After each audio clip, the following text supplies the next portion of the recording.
Pois é, 3 meses já se passaram, o ano tá voando, e às vezes bate aquela sensação de que a gente não está aproveitando bem o nosso tempo.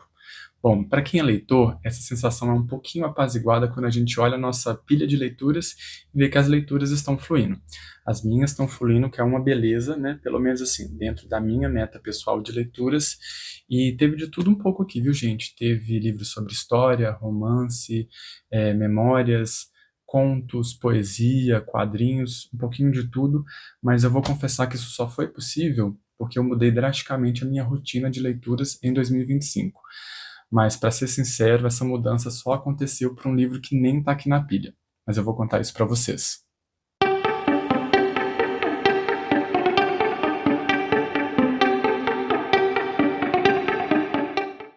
Fala pessoal, sejam muito bem-vindos a mais um vídeo do canal. E hoje eu quero conversar um pouquinho com vocês sobre as minhas leituras de 2025, pelo menos até agora.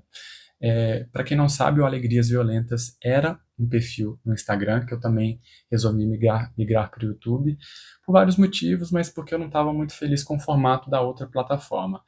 Mas nesse processo, né, eu acabei fazendo vários hiatos de lá e eu não compartilhei com vocês nenhuma das leituras que eu fiz neste ano. Então, para resolver isso, eu vou fazer esse vídeo agora, compartilhando as minhas leituras de janeiro, de fevereiro e de março. Tem muita coisa legal por aqui.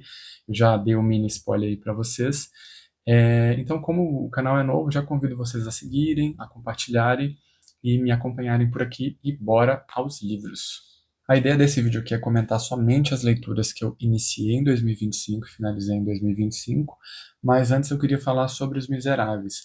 Não exatamente sobre o livro, mas sobre a minha experiência de leitura com ele. Eu vinha lendo ele já há uns bons 3 anos, porque, como é um livro muito grande, ele existe uma certa logística de leitura, né?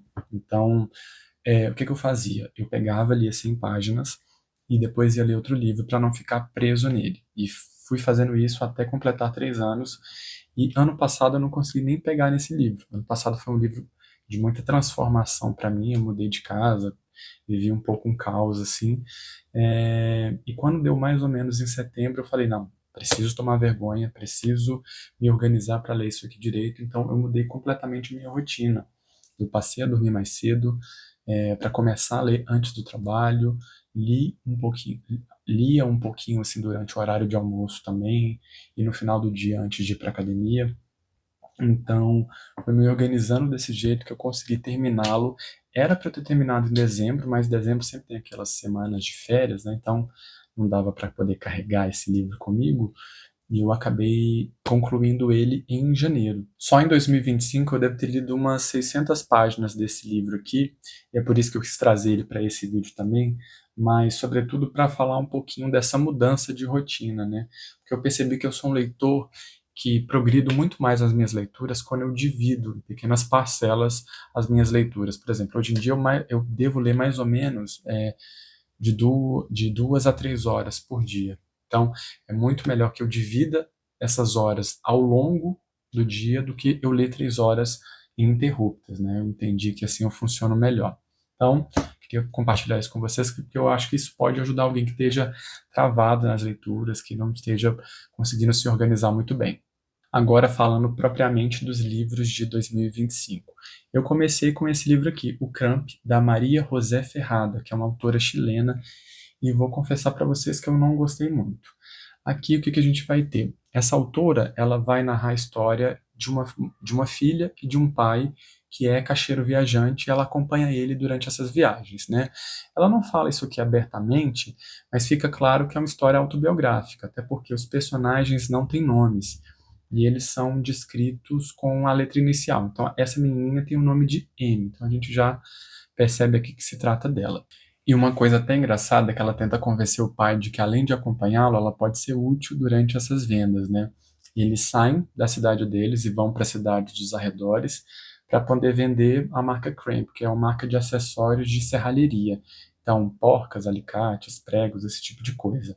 E quando ela chega na loja, ela vê que ela tem um certo poder de persuasão, porque os lojistas ficam meio compadecidos de ver esse pai de família que precisa levar a filha, não tem com quem deixar, então eles acabam ficando mais propensos a vender. Isso é até divertido, mas assim, o que mais me incomodou nesse livro, não incomodou, né? Na verdade, aqui eu não achei nada demais. é que essa história é muito pessoal, ela é muito particular, assim, parece que ela não tem nada de especial a nos contar nesse livro aqui. Eh, eu achei que poderia ser uma história de coming of age, né, de amadurecimento, dessa menina descobrindo os segredos da vida adulta, mas assim, é bem chatinho. E para um livro super fino, eu demorei muito para ler. Eu lembro que eu fiquei empacado nele no início do ano, e ele me deu um pouquinho a mesma impressão que eu tive quando eu vi aquele filme After Sun, né? Que é um filme também que conta dessa relação entre pai e filha e tem um endeusamento dessa figura paterna que é toda errada, né? Que tem uns comportamentos assim bem problemáticos. Eu sei que é um filme que é adorado aí pela crítica e pelos fãs, mas eu não gostei muito não, e foi a mesma coisa com esse livro aqui. Eu achei que podia ser uma baita aventura, uma road trip, mas achei fraquinho. É uma pena, porque eu já tinha lido outros dois livros da Moinhos, né, da editora Moinhos, e tinha sido uma ótima toada. Inclusive, um deles se tornou um dos meus livros favoritos, né? Eu li aquele Os Urubus Sem Penas, que é um livro de contos espetacular. Depois eu li um outro também que foi bem legal, mas esse aqui, que é um livro super premiado, não gostei muito não. Mas fica aí a dica para quem gosta desse tipo de... Quem gostou do After Sun, por exemplo, pode ser que goste do livro aqui. Mas não caiu muito no meu gosto, não foi para mim. Depois eu escolhi um outro livro que não funcionou muito bem para mim. Foi o Linha M, da Patti Smith, né? Da Patti Smith eu já havia lido outras coisas, inclusive o Só Garotos, que é o livro mais conhecido delas, e confesso que eu não achei isso tudo. Eu sei que ela é uma autora muito querida, né, na comunidade literária, e o Só Garotos é tido como livro favorito de muitas pessoas inclusive que eu admiro aqui na internet, mas não sei, eu gostei daquele livro, eu só não achei isso tudo, essa obra-prima toda que as pessoas acham. Eu gosto da escrita da Patti Smith, eu acho que ela escreve muito bem, mas eu acho que às vezes ela se perde nas próprias histórias, e aconteceu isso bastante aqui no Linha M. Bom, e o que que a gente tem aqui? Nesse livro, a Patti Smith vai construir uma grande miscelânea, né? Porque aqui a gente vai ter memórias, que são não lineares, né? Também diário de viagens, caderno de anotações, pensamentos e tudo mais sobre a vida dela. E desde o início ela já dá o tom do livro, porque o livro começa de uma forma muito onírica com um sonho no qual ela entra, ela está num cenário meio desértico, meio faroeste, e ela vê a figura de um vaqueiro que diz o seguinte para ela: não é tão fácil escrever sobre nada. E ela vai escrevendo esses nadas a partir de reminiscências e dos episódios da vida cotidiana dela, né? Apesar de não gostar muito desse livro, eu gosto muito da persona Patti Smith, né? Porque eu acho ela um ser meio anacrônico para os nossos tempos. Ela é muito analógica e ela tem certos rituais diferentões, né? Ela vai até os cemitérios de grandes ídolos delas. Ela é uma pessoa muito devota, né? Ela tem essa aura espiritual, apesar de não falar de Deus, de não falar de nenhuma figura religiosa, mas ela segue esses rituais assim de recolher um punhado de terra de determinado túmulo de alguém, de um escritor que ela é apaixonada, ou levar uma pedra da cidade de origem de um outro poeta até o túmulo dele. Então ela vai fazendo esses exercícios e esses rituais que são muito bonitos, são muito genuínos, assim. Uma das lembranças fortes que eu tenho com a Patti Smith é na nomeação do Prêmio Nobel do Bob Dylan, né, que ela está cantando, e ela se emociona tanto vivendo aquela experiência, que ela erra a letra e pede para continuar e diz que está nervosa. Então, ela é uma pessoa muito verdadeira, muito genuína. Isso para mim é muito bonito dela, mas ao mesmo tempo, em alguns outros momentos, essa persona e essa figura me irrita um pouco. Me incomoda porque às vezes eu acho que ela força um pouquinho a amizade, né? Ela força essa imagem de figura excêntrica, de deslocamento, tem uns comportamentos muito afetados que eu acho que não são naturais às vezes. Eu tenho um exemplo aqui para contar para vocês. Ela faz parte ou fazia parte de uma comunidade científica, e ela mesma falava que quando ela ia aos encontros ela não entendia nada, mas ela era fã do cara que fundou essa comunidade. E em determinado momento ela é convidada a fazer uma palestra, né, dessas convenções, e ela tem o ritual de sempre ir no café dela, sentar na mesma mesa, e ela aliás, ela não levou nenhum caderno nesse dia. Ela começa a escrever o discurso dela num papel de guardanapo. E ela não passa esse discurso a limpo e só quando ela vai ser chamada, no momento ali da palestra, ela percebe que ela amassou todo o papel e que não dá nem para ler. Então eu acho isso um pouco forçação de barra, assim, mas ao mesmo tempo é um pouco engraçado. Aí tem uma passagem, né, que depois, assim, dá tudo certo, ela consegue fazer a palestra dela, o discurso, e a responsável, né, uma secretária, pede para ela passar a palestra escrita para ela colocar nos autos, né, porque geralmente a gente redige a palestra. Aí o diálogo é o seguinte: você poderia me dar uma cópia da sua palestra para ser anexada às minutas? As considerações iniciais foram adoráveis. Aí ela responde: na verdade, não há nada escrito, respondi. Mas as suas palavras, de onde elas vieram? Com certeza eu as colhi do ar. Sabe? Tem essa coisa quase. Dá um pouquinho de raiva. Mas o melhor é a resposta da moça. Ela me lançou um olhar intenso e severo e disse: bem, então você devia voltar até o ar e retirar alguma coisa para que eu possa incluir nas minutas. Eu adorei esse fecho, gente, achei muito engraçado. Mas é isso. E tem um outro momento que ela se mostra uma pessoa desagradável, assim, porque ela vai nesse mesmo café que ela senta e tem uma pessoa sentada na mesa e ela tenta tirar, não tirar a pessoa, mas ela fica parada esperando, tipo assim, não, essa é a minha mesa, eu sempre sento aqui. Aí a moça, mas você estava aqui antes de eu chegar? Ela, não, mas essa é a minha mesa, sabe? Enfim, ao mesmo tempo, depois de algumas irritações, ela traz um comentário super espirituoso e emotivo que te arrebenta. Eu acho que a Perry Smith está em sua melhor forma quando ela fala sobre as memórias da família dela, né? Ou do marido que faleceu. E por isso eu acho que o Só Garotos funciona tão bem, porque é um livro que tem um propósito, né? Ela escreve esse livro para esse grande amigo que foi um grande companheiro de vida para ela. E aqui a gente tem um exemplo de uma frase assim que me baqueou bem. Vou ler o texto agora aqui para vocês. Desejamos coisas que não podemos ter. Tentamos conservar certos momentos, sons, sensações. Quero ouvir a voz da minha filha. Quero ver meus filhos ainda crianças. Mãozinhas pequenas, pés ligeiros, tudo muda. Garoto crescido, pai morto, filha mais alta que eu, chorando por causa de um sonho ruim. Por favor, fiquem aqui para sempre, digo para as coisas. Não vão embora, não cresçam. Então, assim, nessas horas você perdoa toda a chatice da Perry Smith e fica abraçado com o livro, assim, uns 10 minutos. É muito bonito. E durante a leitura desse livro aqui, como eu tinha uma certa experiência com a autora, eu já tinha decidido que eu já não ia ler mais nada dela. Mas eu vi que ela vai lançar agora um livro sobre os pais, que sempre, pelo menos em todos os livros que eu já li, aparecem de uma forma ou de outra. Então, eu fiquei meio sentido, porque de fato talvez ela tenha alguma coisa para falar relevante sobre essas figuras, assim, eu tenho interesse. Enfim, vou esperar ser lançado para ver se eu consigo o livro aqui. Mas fica aí a dica para quem gosta da autora, para mim realmente não funcionou. E para compensar essas duas primeiras leituras, eu li um dos livros mais bonitos da minha vida. É Isto um Homem, do Primo Levi. Gente, sem brincadeira e exagero. Esse livro é belíssimo.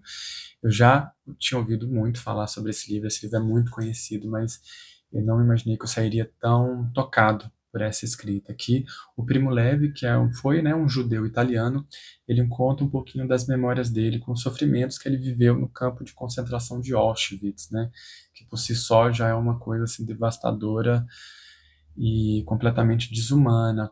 Mas, apesar desse tema, ele vai falar isso com uma beleza tão extraordinária, de uma forma tão sensível, que não chega a ser poesia, mas é muito belo mesmo, assim, é de uma forma muito tocante. Se não fosse pelo tema, eu acho que eu teria lido esse livrinho aqui em um dia. E dá para ver as marcações aqui. Teve um momento que eu achei, inclusive, que meus post-its, que as minhas flags iam acabar, porque é tanta frase bonita, é tanto texto que traz um pensamento novo, né, uma nova ideia, que você sai desse livrinho aqui transformado. Eu não quero falar muito mais sobre esse livro, porque eu quero fazer um vídeo específico sobre ele, eu acho que ele merece, mas assim, de antemão eu já recomendo assim, fechando os olhos para vocês que ainda não leu, vive essa experiência, não faça como eu, não demore tanto para ler o É Isto um Homem. Isso aqui, gente, é ouro. Aí depois eu percebi que eu estava acertando a mão quando eu peguei esse livro aqui, O Patrimônio, do Philip Roth. Era um livro do Philip Roth que eu tinha aqui em casa. E assim, aquilo, eu já sabia que esse autor era considerado um dos grandes, né, maiores autores contemporâneos aí, apesar dele já ter falecido, né? Mas todo mundo fala sobre outros livros dele, né? Teatro de Sabá, Casei com um Comunista, Complô contra a América, Marca Humana, são assim, os grandes totens, né? Os grandes monumentos desse autor aqui. E o patrimônio fica um pouco de escanteio, não é tão lembrado, eu nunca vi ninguém falando sobre ele, eu tinha ele aqui porque eu troquei no sebo. Gente, que livro espetacular! E nesse livro aqui, o Roth vai contar pra gente um pouquinho da relação que ele tinha com o pai, né, que foi acometido aí pelo câncer. Então, o início do livro é esse diagnóstico, e esse pai, ele é um idoso super ativo, super vigoroso, aquele tipo de senhor que faz sucesso, né, com as senhoras do bairro. Então, todo mundo é pego muito de surpresa quando essa doença chega. E o primeiro sintoma dela é a paralisia da metade do rosto dele, né, que deixa tudo paralisado. Inclusive, um primeiro médico dá um diagnóstico errado, depois eles têm o diagnóstico do câncer. E é outro livro extremamente tocante, né? Sem apelar para o sentimentalismo, sem ser piegas, né? Porque o próprio assunto já vai emocionar o leitor naturalmente. E nisso, esse livro acabou me lembrando o Ainda Estou Aqui, que eu li no ano passado, que eu adorei, inclusive. Porque aqui a gente vai ter dois escritores que escrevem de uma forma muito despojada sobre esses pais, né? Naquele caso é mais sobre a mãe, mas esses pais que são acometidos por alguma doença e que a própria doença vai tornando eles mais irritáveis, mais desagradáveis de se conviver. O pai do Philip, ele era já naturalmente um senhor ranzinza, crítico, que questionava. Então a gente tem duas passagens aqui, por exemplo, primeiro com a mãe do Philip e depois com a madraça dele, que eu vou ler para vocês. O primeiro texto que eu vou ler para vocês é uma conversa que ele tem com a mãe. Inclusive, esse livro está cheio de diálogos. Ele é um livro de memórias, mas no final o Philip Roth confessa que ele escreveu isso durante a doença do pai. Então, por isso que os diálogos são tão fidedignos. A mãe dele vai reclamar do pai do Philip para ele por conta dessa questão dele ser muito ranzinza, exigente, né? Que ela está pensando inclusive em se separar. Aí ela fala o seguinte: ele não ouve o que eu digo, me interrompe o tempo todo para falar de outra coisa. Quando saímos é pior, aí não me deixa abrir a boca. Se começo a falar, manda que eu cale, na frente de todo mundo, como se eu não existisse. Fale com ele para não fazer isso, retruquei. Não ia fazer a menor diferença. Fale uma segunda vez, e se não funcionar, levanta e diga: eu estou indo para casa. E vá. Ah, meu querido, eu não seria capaz de fazer isso. Não, não ia poder envergonhá-lo desse jeito. Não na frente de outras pessoas. Mas você está dizendo que ele te envergonha na frente dos outros? Aí é diferente. Ele não é como eu. Ele não aguentaria, Felipe. Ia desmoronar. Isso ia acabar com ele. Então você começa a ficar. Você vive uma relação de amor e ódio com esse pai, né? É, esse diálogo aconteceu muito tempo antes, né? A mãe dele, quando a história começa, a mãe dele já faleceu há muitos anos. E também tem uma fala da madrasta dele, né? Que eles não chegam a se casar, mas eles meio que vivem juntos, né? Pelo que eu entendi. Aliás, não é uma reclamação da madrasta.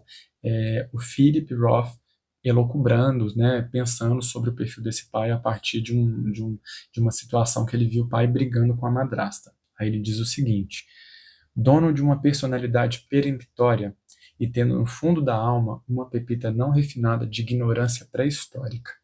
Ele não fazia a menor ideia de como suas reprimendas podiam ser contraproducentes, irritantes e algumas vezes até mesmo cruéis. Dizia que a gente pode levar um cavalo até a água e também fazê-lo beber.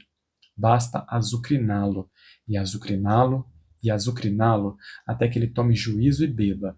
Em suma, seu método consistia em insistir, atormentar, martelar, usar as palavras para abrir um furo na cabeça dos outros. Então ele tinha esse perfil muito insistente e irritante mesmo, tornando até difícil esse convívio, e a doença ela vai progredindo um pouco mais, né, esse traço na personalidade do pai. Mas não tem como não se emocionar com a figura desse pai, porque você vê que muitas vezes também é uma casca, né, de grande parte da obra do Philip Roth é sobre esses judeus americanos, né? Ele já faz parte de uma terceira geração. O avô dele, que foi imigrante, o pai já nasceu em solo americano, mas tem muito disso, né, dentro da sua obra, com essa ideia do homem trabalhador, do homem que se esforça, resiliente. Então, o pai dele carrega muito desses traços, ele vai descrevendo um perfil ao longo do livro. Gente, é um livro muito emocionante. Eu fiquei pensando assim, né? A gente fica muito emocionado porque eu acho que conviver com a ideia de que nossos pais vão partir, talvez seja a primeira ideia mais concreta de morte que a gente tem. E principalmente nesse caso, né, de uma doença degenerativa que vai matando aos pouquinhos, que vai consumindo o corpo, tirando a identidade da pessoa. Isso é de uma tristeza muito grande, que é uma das coisas que me fez lembrar um pouquinho lá, eu ainda estou aqui por conta do Alzheimer, da Eunice Paiva. Mas assim, um livro super interessante. Se esse livrinho mais desconhecido do autor causou isso em mim, eu fico imaginando as grandes obras. Quero muito ler outras coisas do Philip Roth. Um outro livro espetacular que eu li em 2025 foi esse aqui, O Mayombe, do Pepetela. Esse livro foi muito pedido em alguns vestibulares nos anos passados, não sei se ainda está sendo pedido, mas olha, fica aí a indicação. Aqui, o Pepetela vai contar esse momento histórico de Angola durante os anos 70. A gente vai acompanhar um grupo de guerrilheiros que fazem parte de um movimento popular de libertação do país contra as tropas portuguesas, né? E é espetacular, assim, por mais que a gente não tenha, de fato, cenas de guerra, de batalhas propriamente, tem uma outra. A maior riqueza desse livro são os diálogos e os pensamentos desses guerrilheiros. E cada um desses soldados, eles recebem uma alcunha, né, um nome de guerra propriamente. Inclusive, no início, eu achei que o protagonista desse livro seria o professor desse grupo, né? Porque cada um tem uma atribuição. Tem um lá que é o mais intelectual, ele é o professor desses guerrilheiros. O nome dele é Teoria. Então o livro começa da seguinte forma. Deixa eu achar aqui a página. O rio Lombe brilhava na vegetação densa. 20 vezes o tinham atravessado. Teoria, o professor, tinha escorregado numa pedra e esfolara profundamente o joelho. Então esse é o início do livro. Então eu achei que o Teoria seria esse personagem, até porque em alguns momentos do livro a gente vai ter uns textos em itálico que são quase como se fossem pensamentos do guerrilheiro, né? Então assim, eu, o narrador, sou o Teoria. Eu imaginava que isso aqui teria ao longo do livro inteiro, e realmente tem, mas a gente vai mudando de um personagem para outro. Então, se fosse para escolher um protagonista para esse livro aqui, seria com certeza o comandante, né, o líder, que eles chamam de Sem Medo, né? Eu acho que o nome já fala por si, que ele é essa figura forte, que transpira confiança e que não tem medo de nada, que ele já é veterano de guerra, então ele já enfrentou outras batalhas, mas mais do que um líder. Esse homem, ele é visto aqui, ele é narrado, construído pelo Pepetela, quase como se fosse um Messias, né? A figura de um sábio, principalmente nessas conversas que eu já falei para vocês. Eu, inclusive, tenho a impressão, esse livro, com certeza, ele é autoficcional, porque o Pepetela foi um guerrilheiro quando jovem, então eu imagino que muitos desses perfis de guerrilheiros, que são muito bem narrados aqui, cada um tem uma personalidade muito diferente. Provavelmente ele pegou isso de pessoas que ele já conheceu durante os movimentos de guerra que ele participou. Então eu vou ler dois trechos aqui para vocês, e vocês vão perceber como esses diálogos eles transcendem a situação da guerra, né? Eles falam de coisas existenciais, filosóficas, sobre a humanidade. É muito rico de verdade, assim. Vou ler o primeiro aqui. Não foi por acaso que os padres inventaram a confissão. Ela corresponde a uma necessidade humana de desabafo. A religião soube desde o princípio servir-se de certas necessidades subjetivas. Nasceu mesmo dessas necessidades. Por isso o cristianismo foi tão aceite. Há certas seitas protestantes, não sei se todas, em que a confissão é pública. Isso corresponde a um maior grau de sociabilidade, embora leve talvez as pessoas a serem menos profundas, menos francas na confissão. corresponde melhor à hipocrisia burguesa. E daí não sei, pois eu nunca fui muito franco nas minhas confissões individuais de católico. Esse é o Sem Medo falando, ele tem esse background de seminarista. Uma outra fala também que é muito rica é essa aqui. Não tenho propriamente medo da morte, assim, a frio.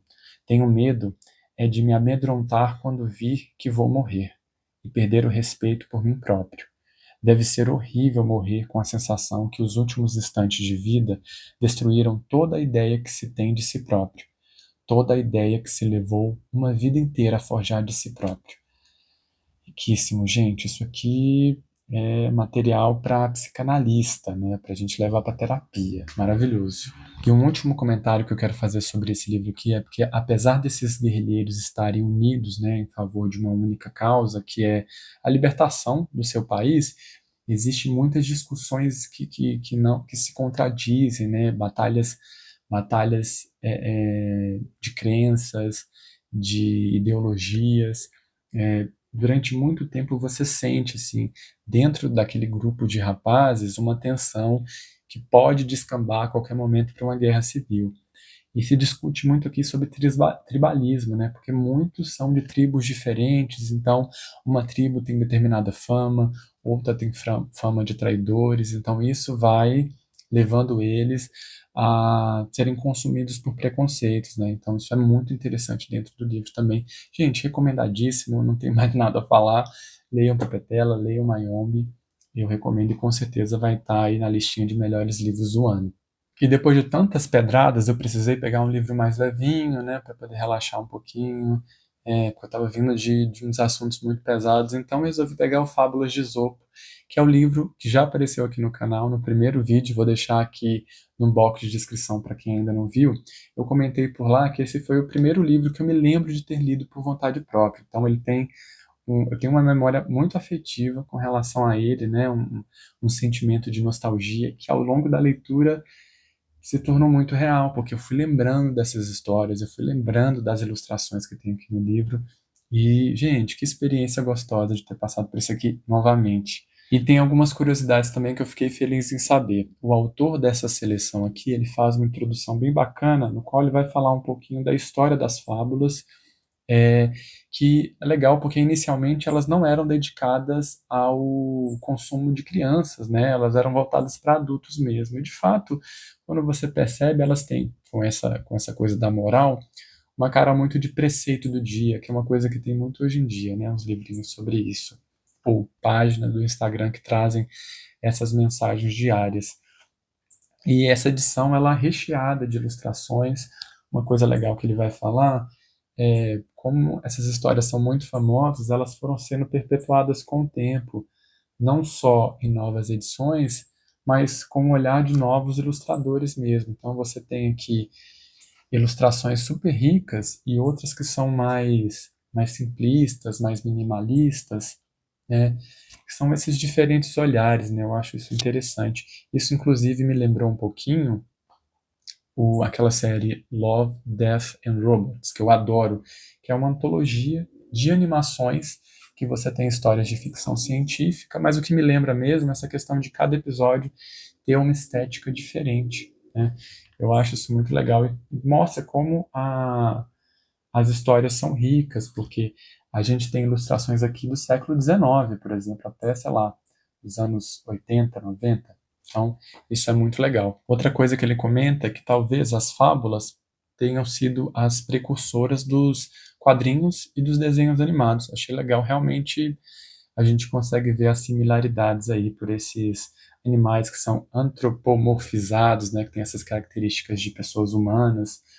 Fora as outras referências, né, que a literatura bebeu disso aqui, a música, né, e diversas outras áreas aí das artes. Duas que me chamaram a atenção foi uma a Lígia Fagundes Telles e outra a Harry Potter. Deixa eu ver se eu acho a página aqui para vocês. Eu não deixei marcado, então eu não vou achar tão facilmente. Não consegui achar, tive que parar o vídeo aqui. A primeira é essa reunião geral dos ratos. A gente tem aqui essa reunião de ratinhos que eles precisam resolver um problema, eles precisam acabar com a ameaça de um gato que está aí comendo eles. Isso claramente me lembrou muito aquele conto da Lígia Fagundes Telles, né, O Seminário de Ratos, mas aquele conto tem até um ar um pouco mais de terror, não sei, mas claramente ela leu isso aqui e se inspirou com essa história.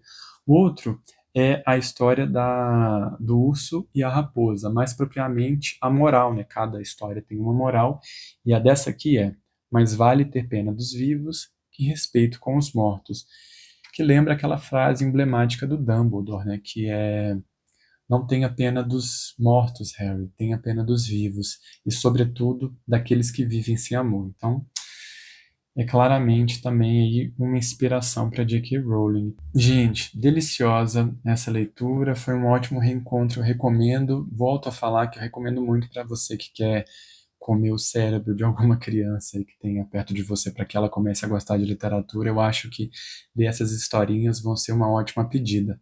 O próximo livro que eu li foi esse aqui, O Raio, do Elkanaã Ferraz. Espero que seja assim que se pronuncia. Isso aqui é um livro de poesias e faz parte dessa coleção da Companhia das Letras, né? Que eles publicam poetas contemporâneos. Inclusive, eu acho que é uma ótima aí para quem gosta já do gênero e para quem ainda não tem uma afinidade, né? Queira dar seus primeiros passos, eu acho que uma boa.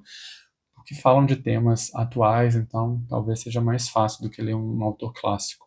Bom, eu pensei muito se naquele primeiro vídeo, né, o vídeo que eu comento com vocês sobre os livros que ajudaram a moldar meu gosto literário, que foram transformadores de alguma forma, que é o primeiro vídeo do canal, se eu ia falar sobre poesias, porque eu tenho um autor, um poeta favorito, que é o Manuel de Barros. Eu li há alguns anos o Livro das Ignorâncias, né, e fiquei completamente apaixonado pelo Manuel de Barros, que é aquele autor que fala sobre as insignificâncias da vida, sobre coisas sem valor, mas que na verdade têm um valor inestimável, né, que a gente não pode contabilizar. E ele é um autor muito ligado a coisas da terra, do chão, do vento, da natureza. Então, é muito fácil você que teve uma infância no campo sentir um certo conforto, um certo aconchego com os textos desse poeta. Em cada final de poesia dele, eu terminava com um risinho assim. Então, esse foi um livro que de fato me transformou, ele abriu portas para a poesia. Foi graças ao Manuel de Barros que eu fiz as pazes com Carlos Drummond de Andrade, que era um autor que eu tinha muito bode, o que todo mundo tem com Machado de Assis na escola. Eu tive com Drummond. Gente, eu detestava fazer exercício sobre as poesias do Drummond, aquele poema da pedra no caminho, que coisa chata. Mas depois de ler Manuel, eu fui ler o Rosa do Povo, né? Eu falei assim, se é para falar mal de um autor, principalmente de um grande poeta, nosso maior poeta, né, brasileiro, deixa eu ler um livro inteiro e deixa eu falar mal com propriedade. E que livro espetacular, que livro, né, pulsante. Mas desde então eu não venho lendo muitas coisas, então eu não considero que me transformou, né? Então, inclusive, eu estou firmando um compromisso com vocês aqui nesse vídeo. Eu pretendo fazer esses vídeos de saudão de leituras, de contar para vocês o que eu li nos últimos meses, de 2 em 2 meses. Então, eu estou firmando um compromisso que eu vou ler pelo menos um livro de poesia a cada bimestre, tá? Então, vocês podem me cobrar aí que eu vou ler. E comecei, né, esse compromisso, né, essa meta de leitura com O Raio, e eu achei ótima a leitura, tem poemas incríveis aqui. Eu não sei muito bem como comentar com vocês um livro de poesias, né, como fazer uma resenha. Eu não gosto muito dessa palavra, inclusive vou evitar usar ela aqui no canal, porque poesia é aquilo, né? É muito pessoal, é muito íntima, é muito subjetiva, tem a subjetividade do autor, a do leitor. Então, eu acho que a melhor forma de falar alguma coisa sobre esse livro é lendo um poema para vocês. E vou ler um poema que eu adorei. Ele é quase um dos últimos, ele está na página 82. O nome do poema é O Um. No espelho estou somente eu. Não há segredo entre o vidro e o aço. Tudo se resume a isto. O ar estrangula devagar o meu antigo rosto. Nenhum ruído além de minha sombra. Estou só neste navio? Ninguém clandestino me responde. Nenhuma réplica que se cansasse por mim, até que morrêssemos a mesma morte. Nenhum duplo me acontece. São meus o dente, o esqueleto, o susto. É a minha mão que ergue a faca no escuro. Sensacional. Um poema, assim, que aparentemente está contando aí um episódio de alguém que está tentando tirar a própria vida. Tem um outro aqui que eu achei muito impressionante também, no qual ele vai relatar essa experiência de uma separação no qual você para de fazer sentido para uma outra pessoa, que a pessoa não te ama mais, não vê mais valor. O nome do poema é Truque. Já nas primeiras horas de domingo, estou velho e grave.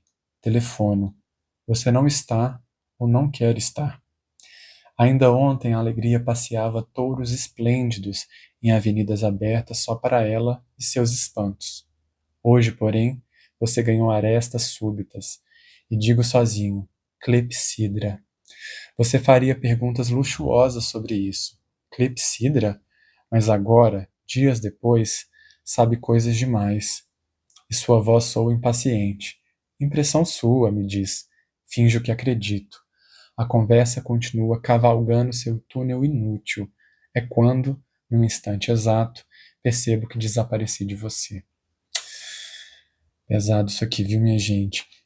Eu tenho uma predileção maior por esses poemas, assim, que acho que vai ter algum texto aqui no livro que vai dizer que são poemas em prosa, né? Não é a prosa poética, é poesia em prosa, que são esses mais, com textos mais cheios, assim, eles não são separados em versos, então eu gosto que contam uma história, a métrica da rima não está tão acentuada assim, então são os meus favoritos. E só para finalizar, tem um poema que eu adoro essas coincidências literárias, que fala sobre uma das fábulas que estão no livro do Esopo. É o Risco. Mal começo a esboçar este poema, que às 3 horas da madrugada insiste em ser escrito. Penso na fábula da garça. Existirá tal fábula? Que arranca da garganta do lobo fatal um espinho. E de relance pressinto que o poema, este, que risco para salvá-lo de não ter existido, há de me matar com seu destino. Maravilhoso. É, retomando aquela questão que eu disse, né, das fábulas serem até hoje influências em outros livros, né, em outras literaturas, inclusive na poesia. Gente, recomendadíssimo para vocês esse livrinho aqui, viu? Outra leitura que eu queria comentar com vocês é essa antologia de contos aqui do On Henry. Tava doido para ler um livro de contos, inclusive esse é outro compromisso que eu quero fazer com vocês. A cada bimestre eu quero ler uma antologiazinha de contos, porque eu amo contos. Eu tenho minha listinha de contistas favoritos e fazia tempo que eu não lia uma coletânea inteira, né? Eu estava lendo alguns contos esparsos. Eu gostei muito da coletânea, mas é aquilo, livro de contos para mim é tipo uma caixa de bombom. Vão ter bombons que vão ser medianos, vão ter bombons excelentes que você vai amar e vão ter alguns bem ruinzinhos e fracos. É a questão dessa antologia que eu achei ela irregular, eu não achei ela excelente. Tem contos aqui que se tornaram os meus favoritos. Tem um conto aqui que me lembrou muito. Eu fiquei com a mesma sensação de quando eu terminei de ler o Memórias de Natal, do Capote, que é um conto arrasador, que te destrói por dentro, e eu tive a mesma sensação, então eu gosto de sofrer um pouco com literatura aqui. No geral, a escrita desse autor me lembrou um pouquinho o Fitzgerald, que é um autor que eu já li algumas coisas, confesso que eu não sou muito fã, eu preciso reler O Grande Gatsby, inclusive, mas eles falam sobre um período muito parecido dos Estados Unidos, porém, enquanto o Fitzgerald tem como protagonistas pessoas da alta roda, grandes artistas, pessoas que estão vivendo os anos loucos, o Henry tem um recorte que eu acho mais interessante, que é o ser comum, o americano comum. Então, ele vai colocar aqui muito da hipocrisia americana, dos defeitos mesmo das pessoas, né? Ele vai destruindo um pouquinho o sonho americano. Eu achei isso muito legal na antologia, assim.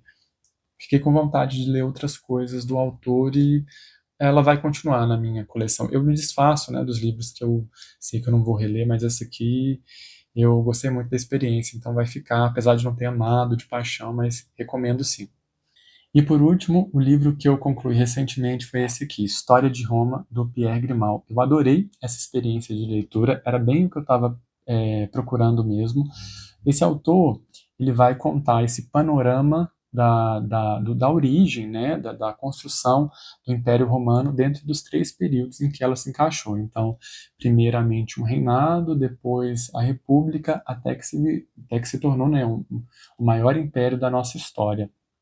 E ele tem uma linguagem muito leve, muito clara, sem academicismo. Então, eu acho que é uma ótima forma de você, que só é um leigo que quer saber um pouco mais sobre a história de Roma, conhecer, ou ser um livro de introdução, por exemplo.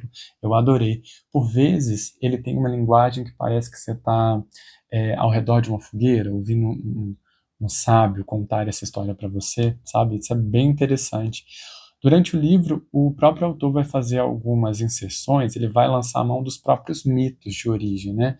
Então você tem lá o Rômulo, que matou o irmão, que foi criado por uma loba, ele meio que toma isso como verdade, ou a própria influência dos deuses no sucesso de uma determinada batalha ou não. Então, ele coloca isso meio que como se fosse realidade aqui nessa história, mas eu acho que são coisas que são meio que indissociáveis, né? Quando a gente pensa na história de Roma, porque os próprios historiadores romanos construíam suas histórias e registravam esses episódios dessa forma. Então, eu acho que é quase uma liberdade poética aqui, uma liberdade de expressão. Achei muito legal esse livro.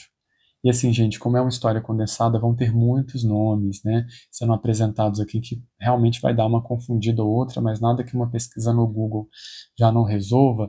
Mas você tem muito nome de imperador, nome de general, e o mais interessante para a gente aqui, que está mais inserido nas comunidades literárias, é essa parte mais literária mesmo, romana, que chegou até a gente desde a antiguidade, que ele vai falar sobre autores como Virgílio, Horácio, é muito interessante. Outra coisa legal é que ele vai falar sobre a construção do Coliseu, que talvez seja o maior símbolo de Roma, né, que é uma coisa que está lá existente até hoje lá na cidade, as batalhas dos gladiadores. E uma curiosidade que eu achei legal descobrir é que o Coliseu, né, esse grande ícone, ele só foi construído uns 90, 80 anos depois que o Império foi instaurado. Então foi muito tempo depois. As lutas entre os gladiadores aconteciam antes em praças públicas, em fóruns. Então, assim, esse livro está coalhado de curiosidades e você vai ver outras referências, né, de outras histórias, até da literatura, que beberam da própria história de Roma. E dentre as inúmeras referências que eu pude pescar enquanto ele estava descrevendo o processo de expansão de Roma, gente, Roma só foi o que foi, né, virou essa grande potência pelo processo de colonização, né, e eles entravam em muitas guerras.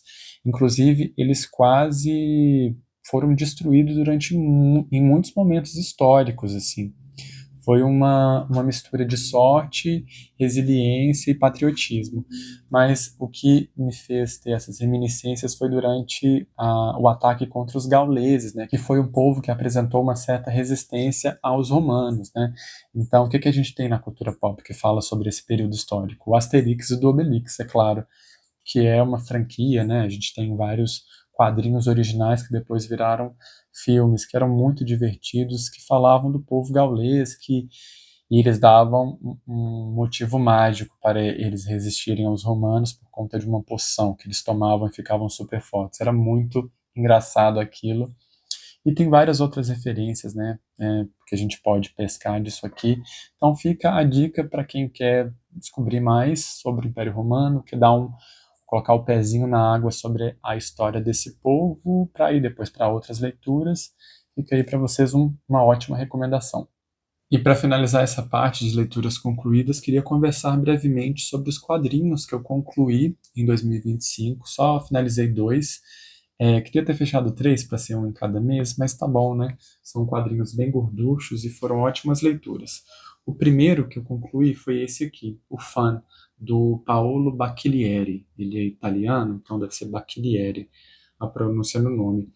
Aqui esse autor vai contar para a gente um pouquinho da origem das palavras cruzadas, né?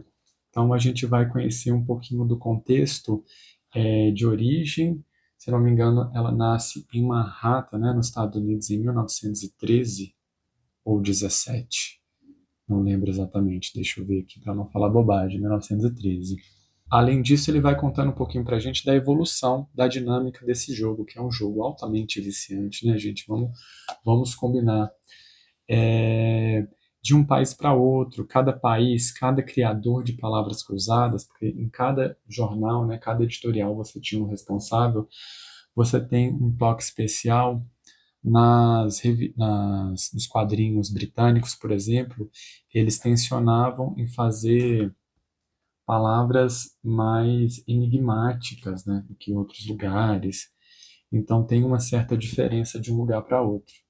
E também no formato. A própria arquitetura do quadrinho, ela vai emular de vez em quando essa dinâmica dos quadradinhos das palavras cruzadas. Isso é bem legal.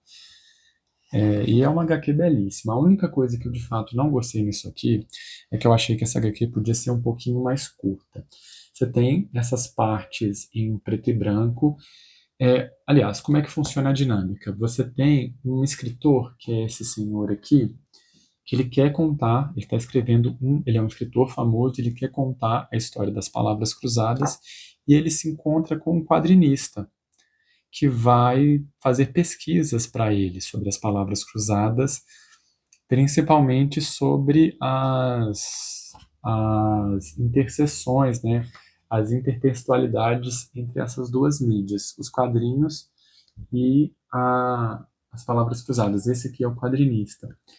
E de vez em quando a gente vai ter umas histórias aleatórias dessas pessoas que não fazem o menor sentido. Pelo menos eu não consegui ver sentido nenhum. Principalmente nessas partes coloridas, né? Que são em alguns excertos que você tem isso aqui. No geral, ela é toda preto e branco, mas você tem essas histórias paralelas que eu fiquei meio assim. Algumas são interessantes, outras não. Então, isso me fez a leitura ficar um pouco mais pesada para mim. Tem um plot aqui de que esse autor, né, que vai escrever essa biografia, tem uma filha e a filha atira nele. Não faz sentido nenhum para mim. O que eu achei curioso é que no final, quando ela vai contar que ela é filha dele, ela faz referência a um filme chamado Chinatown. A gente tem exatamente a mesma cena. Deixa eu ver se eu acho aqui para vocês. Achei essa cena aqui, ó. Não sei se vai dar para ver bem, mas você tem ela conversando com o quadrinista e ela fala: é minha mãe, é minha mãe, é minha irmã, é minha mãe, é minha irmã. Quem viu o Chinatown vai saber do que esse trecho está relatando. É uma coisa bem pesada, inclusive. Então eu não gostei muito, fora isso, eu não gostei muito dessas histórias paralelas. O que eu estava mais interessado era realmente a origem das palavras cruzadas, que no início, por exemplo, não sei se foi na Primeira Guerra Mundial, né? Os militares achavam que os organizadores dessas palavras cruzadas estavam passando mensagens codificadas, então o cara foi preso, foi torturado, uma coisa horrível. Mas assim, fica a dica, eu achei um excelente quadrinho, isso podia ser um pouquinho mais enxuto, mas eu achei uma excelente leitura. Em seguida eu queria me divertir um pouquinho, então eu peguei essa coleção definitiva aqui do Homem-Aranha, que tem como intuito apresentar as histórias de origem do personagem, né? Essa faz parte da coleção, essa HQ, né, faz parte da coleção da Salvat, que tem normalmente um layout preto. Eu até achei que essa aqui fosse alguma coleção paralela que tivesse reunido as histórias de origem de outros super-heróis, mas eu só achei do Homem-Aranha mesmo. Mas como o próprio nome propõe, a gente vai ter aqui de fato a primeira história de origem, né, a primeira aparição do personagem aqui, que não era nem uma coleção própria, né, fazia parte desse Amazing Fantasy. Que a gente vai ter aquela velha história que a gente já está cansado de saber, né, do menino nerd que é picado por uma aranha radioativa durante uma feira de ciências, descobre os poderes e tudo mais. O legal é que nessa história de origem tem algumas coisas diferentes com relação à identidade do Peter Parker, né? Ele é descrito, sim, futuramente como amigo da vizinhança, aquele cara, gente boa, mas ele tem alguns traços de vilania nessa primeira aparição. Ele é um pouco antipático, vingativo, além de ser meio negligente com os deveres dele, né? Quando a gente pensa em Homem-Aranha, a primeira frase que vem é aquela, né? Com grandes poderes vem grandes responsabilidades, que aqui na origem não foi dita pelo tio Ben. Ele mesmo se diz isso depois do falecimento do tio, né? Ele deixa o bandido correr não porque ele foi maltratado pelo cara lá da luta livre. Simplesmente ele não queria se meter nessa história. É por isso. Então, eu achei interessante descobrir. Além da história de origem do personagem, a gente vai ter a história de origem dos grandes vilões. Eu acho que, fora o Batman, o Homem-Aranha tem um arsenal de vilões mais interessantes. Não à toa a gente tem aí o universo compartilhado da Sony com filmes horrorosos, mas que se sustentam sozinho, né? Só com os personagens do Homem-Aranha, sem ter o Homem-Aranha, como Morbius, Venom, Madame Teia. Então, por exemplo, aqui você tem a primeira aparição do Abutre, tem a aparição de alguns personagens, alguns vilões que eu nunca ouvi falar, tipo Colecionador, colecionador, eu acho que é consertador, aliás, que é esse velhinho.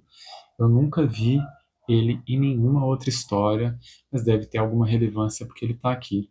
Nós temos também a aparição do Quarteto Fantástico, que existem outros heróis dentro desse universo, né? E toda aquela batalha interna desse garoto que precisa esconder a própria identidade, né, para não ser reconhecido. Tem o papel da mídia, né, é, que tenta manchar a reputação dele, apesar dele fazer de tudo para ajudar todo mundo, até sai de Nova York para lutar contra o lagarto. Então, e a última HQ, né? Aqui é uma série, é uma coleção, tem várias historinhas que não são contínuas, né? Dá para ver que elas foram lançadas em momentos diferentes.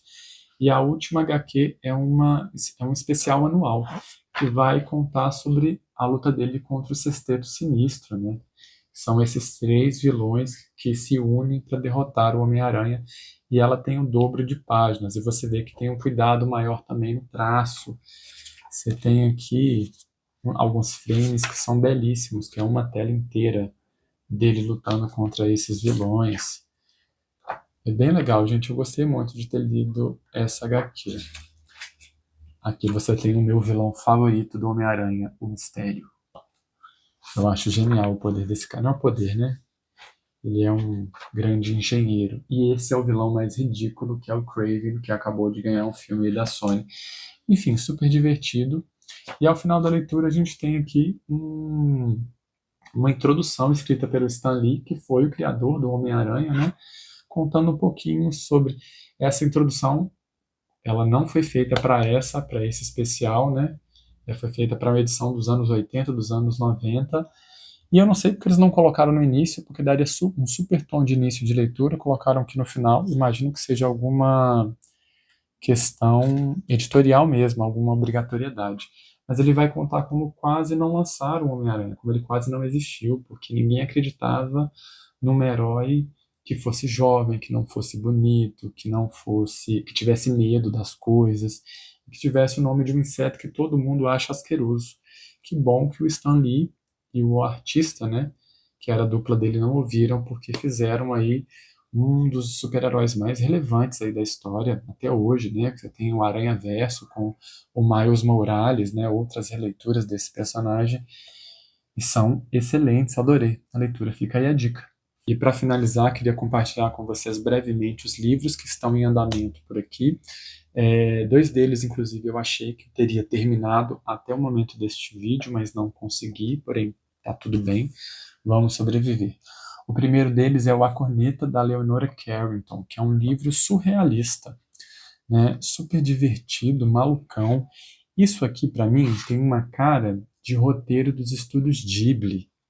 Eu achei muito divertido e surrealismo durante muito tempo. Foi uma das minhas artes favoritas na adolescência, né? Eu adorava Luiz Buñuel, Salvador Dalí, esse trabalho sobre isso, então estou achando bem divertido esse livro. Outra leitura que eu estou fazendo, mas que não está me divertindo tanto assim, apesar de essa ser a minha intenção ao pegar esse livro, é esse aqui, Os Sete Maridos de Evelyn Hugo. Eu já li um outro livro dessa autora, né, a Taylor Jenkins Reid, aquele... Como é que é o nome, gente? Daisy Jones and the Six, que eu não gostei. Eu achei um livro bem fraco e aqui tá indo pelo mesmo caminho, viu, gente? Tô achando bem fraquinho, uma escrita pobre, apesar dos argumentos dessa autora serem muito bons, né? Aqui a gente vai ter a história ficcional dessa personalidade, que é uma grande atriz da Old Hollywood, né? Da era de ouro do cinema.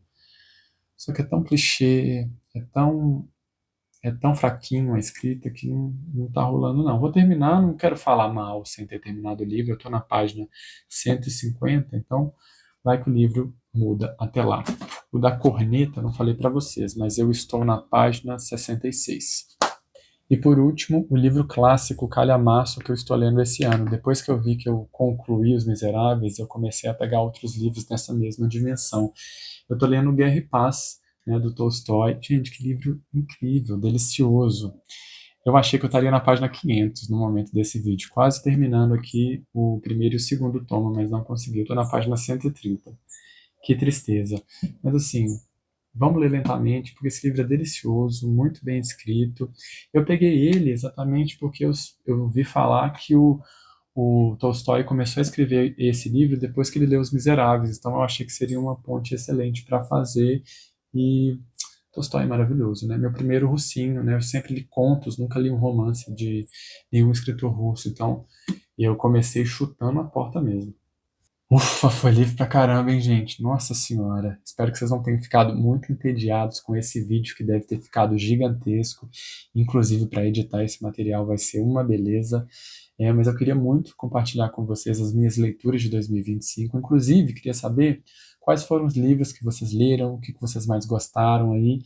E me indiquem aqui nos comentários, porque quem sabe eu coloco na minha pilha de leituras futuras, tá joia? Vou convidar vocês novamente a se inscreverem no canal, a dar aquele joinha maroto, a compartilharem esse vídeo e a fazerem parte dessa comunidade tão legal que a gente está construindo por aqui, tá joia? Um cheirão para vocês e até a próxima!